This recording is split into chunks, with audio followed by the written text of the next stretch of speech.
Lorsque les étoiles seront ordonnées favorablement, les prêtres maudits multiplieront les offrandes sanglantes. Leurs oraisons blasphématoires s'élèveront une dernière fois, sinistre augure, distillant dans les cœurs une angoisse indicible. L'ombre, délivrée de son tombeau englouti, étendra sa gigantesque difformité sur la terre fragile et misérable.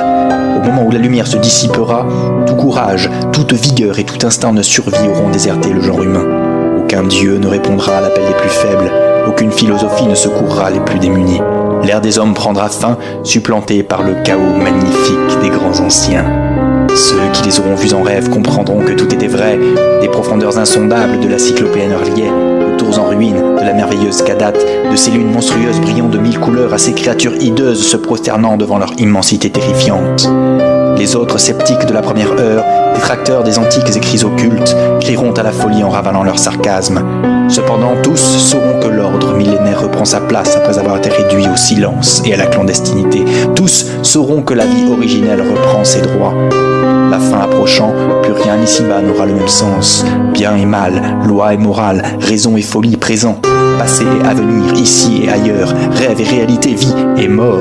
Ces concepts humains si étriqués, tellement erronés, seront transcendés. Il n'y aura plus alors que son inimaginable présence et son règne éternel, ô Cthulhu.